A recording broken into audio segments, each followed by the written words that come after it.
from the Denver Broncos Media Center, welcome to Broncos Country Tonight with Ryan Edwards and Benjamin Allbright.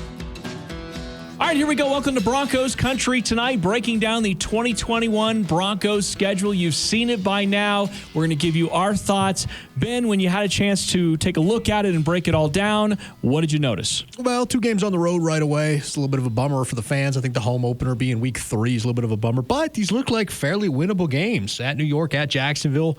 Those look like you could be 2-0 coming into the home opener, potentially 3-0 taking on Baltimore there in the 4th week. So that looks interesting to me. The other thing that jumped out at me is the amount of games, the amount of division games after the bye. You've got 1 division game before the bye in week 11, and then the rest of them are all after. You close the season with Kansas City here at Denver. I bet that game is circled on every Broncos player's calendar already.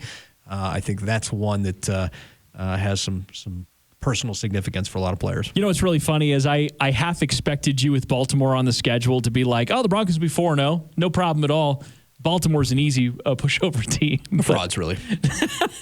But I think what's interesting here, you mentioned the first 2 road games. I think what's also interesting here is you get the number 1 and number 2 overall pick right after that in Jacksonville and with the New York Jets. And I sort of feel, and we'll ask Vic Fangio about this coming up in the next segment, I sort of feel that the Broncos just got done scouting these quarterbacks, that there might be a little bit, I don't know, maybe a little bit of an advantage there.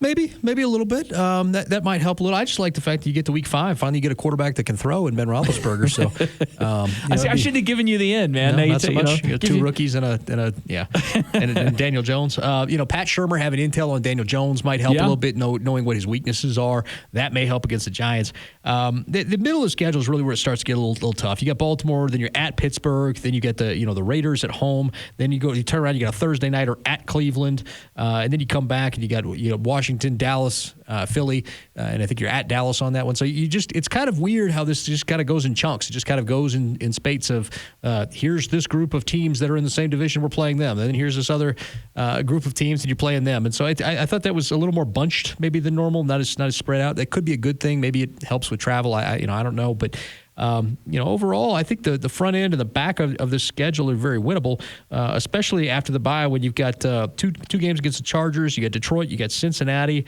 another Raiders game, and then both KC games.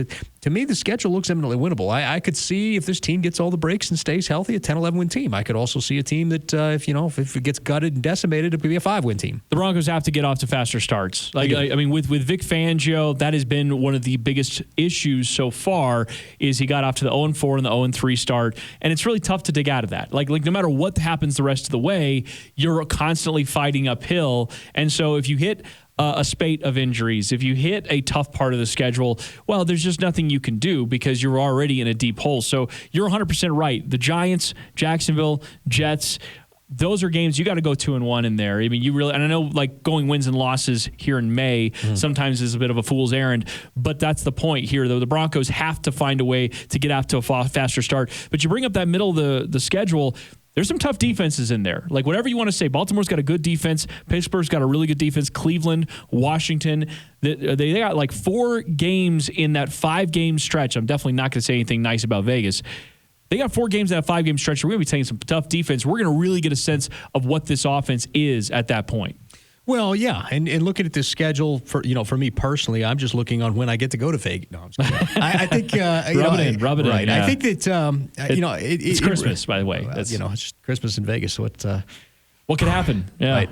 That's You're dangerous. working. You're supposed to be working. Just define working. Yeah, that's dangerous. No, I think that I like this. At first, I was a little about the schedule, but the more I looked at it, the more that I'm like, this is pretty winnable. We already knew all the teams it was going to be. It's just a question of when it was laid out and how it was going to be laid out. I like the fact they got the bye virtually in the middle of the season. That'll help you. You want it kind of middle of the season to late in the season that help guys recover, and that kind of stuff. So I don't think that there's anything on here that jumps out at me as like just they got a bum draw. There's not anything that just jumps out at me as being terrible other than Denver typically has an advantage in September playing at altitude at home, and you're not going to get that until weeks 3 and 4 where teams have had a little bit more time to get acclimated to, playing football. But you do have 4 out of the final 7 at home. The Chargers, Cincinnati, Detroit, and Kansas City.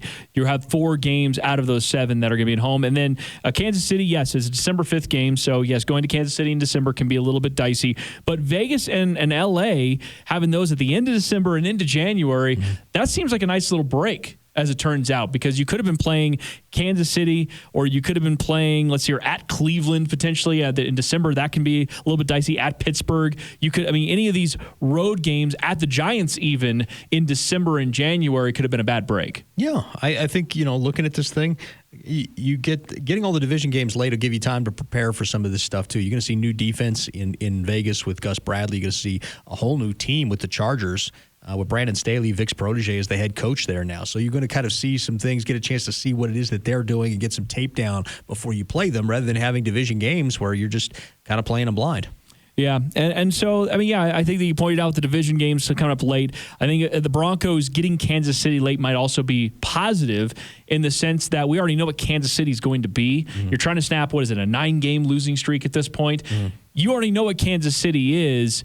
The Broncos, though, are the ones that need to catch up. So maybe at that point you're hitting a little bit of stride and you have an opportunity as an offense and a defense to be functioning well. And also, you brought up the bye. I think that's an interesting point because last year the Broncos were forced to use their bye early on, and it effectively hurt them as well because they had already started out 0-for. They finally got that win against the Jets, and then they ended up having their bye. They had the Patriots game and all that back and forth. Are we going to play or are we not going to play? And then you had to play the rest of the season straight up. Mm-hmm. That was a challenge for the team, especially one that was banged up. Definitely was, and guys talked about it, But I think, I think this one plays out pretty favorably. I'm interested and excited to see how this thing plays out. Do we care at all about the, preseason with workouts with Minnesota or the fact that Matt Stafford might be coming here for the final preseason? Do we care anything about that? I think the amount of games and how much they can use the preseason games to get ready for the season matters. I don't know if the opponents so much matter, but I'm sure people will write columns about it, spend hours breaking it down. Lamenting the wrong quarterback and all that. Yeah.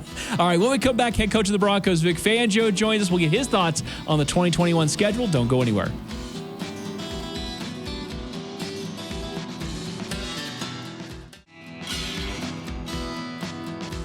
Welcome back to Broncos Country Tonight. Here are Ryan Edwards and Benjamin Allbright. All right, joined on the phone by head coach of the Denver Broncos, Vic Fangio. Coach, how are you tonight? I'm good. Thanks. How you doing and everybody else there? We're doing great. Thank you so much for joining us. The 2021 schedule is out. What are your first impressions? Generally speaking, when you look at a schedule, are there anything that you're circling or looking through and trying to identify before you get too deep into the season? Well, usually the first thing I look at when the schedule comes out is our first 2 or 3 games, see what kind of staffing changes have been made.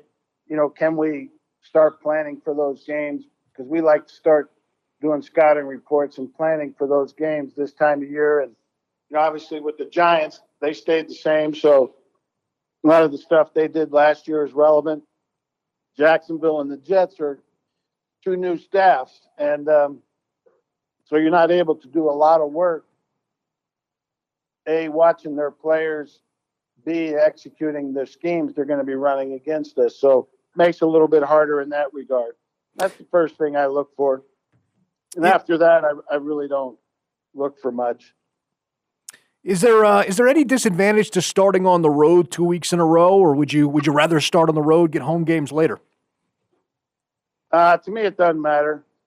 It really doesn't. You can be negative and say, geez, why don't we have a home game in the first 2 weeks? But then you can say, that means we got 9 out of the next 17 weeks being home. So, or 9 out of the next 15 weeks being home. So I don't get too hung up on that stuff. You said you have the Giants first, and then, of course, you've got Jacksonville and the Jets. So you got the first overall pick and the second overall pick. What does that mean for you seeing rookie quarterbacks early in the season? You mentioned it's tough to break down a little bit of what they're going to do because you don't know everything about them. But at the same time, you guys did just get done scouting these quarterbacks. So is there any advantage there? A little bit in that you spent time watching them in college, but the systems will be vastly different. They're going from being a veteran, to use that word, in college at their own schools, to now being a rookie in the NFL with a new system, playing in a much higher level of competition. So it's different, but they're 2 highly talented players, as we all know, and they're going to be good players in this league, and we'll have the utmost respect for them going into the game. Opening season with the New York Giants, offensive coordinator Pat Shurmur's former team. Is there any advantage there to maybe knowing some of the personnel and their tendencies going into that first game? No, not too much, because for one reason, that team in particular has drastically changed from a personnel standpoint since Pat's been there. And the schemes are drastically different. So there really isn't much to gain from that, being 3 years removed. Last couple questions here for you, Coach. Now, you have 5 games against division rivals following the bye. What kind of challenge does that present?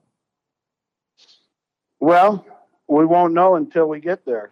You know, what's the shape of our team? What's the shape of their teams?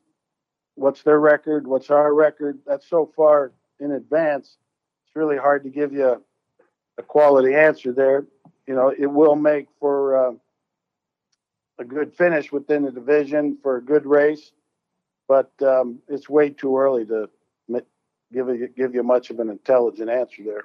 No, I could appreciate that. And certainly even closing out the season against Kansas City, a team that you guys have yet to get a win on over the last several years, I'm sure that there's a certain amount of, okay, well, this might be that opportunity at home in front of the home fans, maybe to snap that streak, maybe even earlier, of course. Yeah, hopefully we can do it earlier, but as everybody knows, they've been the best team in the NFL the last 3 or 4 years. And we've got to prove that we can play with them, and the only way we can do that is to beat them. So anything and everything we do is, you know, geared to playing good and beating the Chiefs. One Thursday night football game this year. You got the home game against the Raiders on Sunday, and then at Cleveland on Thursday. How difficult is it to balance rest and body management of the athletes versus trying to get the reps and game plan in a short week like that? Yeah, well, when you have a Thursday game following a Sunday game, you really don't practice that week very much. Everything's kind of a walkthrough mode, and you try and jam 4 days of player preparation that you normally do on a Wednesday through a Saturday into 2 days really on the field. And it's difficult, but both teams are going through it. And I think everybody's learned to adapt and accept that the difficulty of that assignment. And we feel like we've have a good schedule to handle those weeks. How great is it to have the rookies back in, have them in town here in for rookie camp? Good. We're anxious to see them. They're anxious to be here. It's the start of their NFL careers, and this is a good time to lay a foundation down. They need to be learning something new each and every day that's going to help them not only with this season going forward, but their entire NFL careers. And it's a very important time for them and for us and for the Broncos. Well said. Coach, thank you so much for the time. Really appreciate it. All right. Thank you.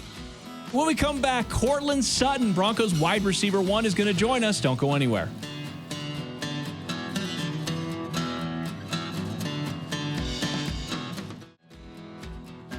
Welcome back to Broncos Country Tonight. Here are Ryan Edwards and Benjamin Allbright. All right, joining us on the hotline right now, Broncos wide receiver, I call him wide receiver 1, that is Courtland Sutton. Courtland, you're on with Ryan Edwards and Benjamin Allbright. How are you, man? I'm doing well. How are y'all? We're doing great, man. I don't know if you have a chance to scope out the schedule just yet, but what do you think? It looks good, man. It looks good. You know, we got some. It's a nice schedule, nice little layout. Does starting on the road 2 games in a row, does that bother you or even affect you in any way? Do you want the home game, the home opener earlier, or is that something that doesn't affect you guys in any way? I wouldn't say it affects us. You know, it's always fun getting to play in front of the home crowd. You know, so the sooner the season, the better. But you know, in terms of starting the season off strong, you know, we don't really care if it's a home game or away game. You know, we got to go out there and get a dub. You know, I talked to players before, defensively and offensively, and it seems like the corners and the receivers, to me, are the ones that most often look down the schedule and circle a matchup and say, I can't wait to roast that guy, or I can't wait to shut that guy down. Do you have any of that on you, or are you just ready to go out there and roast every one of them? I'm gonna sit down and I get to go look and see the DBs that we get to go play against, and I'll get to evaluate that from a first glance. The game that's gonna be interesting for myself personally is honestly the first game. One of my good friends who came in my draft class, Isaac Yadam, is a giant, and he plays corner. So it's been my first time playing against him in a game. Not in practice. And I'm looking forward to that. It's going to be an interesting matchup. But other than that, like I said, having a year off, all these games are going to be fun to go out there and play. How's the rehab coming along? Rehab's been going really, really well. It's it's been a fun journey, and you never you don't know really what to expect. Guys tell you what kind of what to expect, but when you go into it yourself, you kind of get to your own appreciation for certain things, and it's been one of those things that I've appreciated, being able to take a step back and reevaluate a lot of things. Just I get to be very critical of myself since I'm starting from scratch, almost pretty much. I get to be very critical of how I come back, and from the on the field to rehab to the weight room, all of these things, I get to be very critical of myself and get the most out of myself. And it's been good. It's been really, really good. Was it tough for you? I mean, you had such a breakout season right before this last year. It seemed like you were really seeing things different. The game was slowing down for you. How tough was it to be patient this last year, knowing that you couldn't be out there with your guys?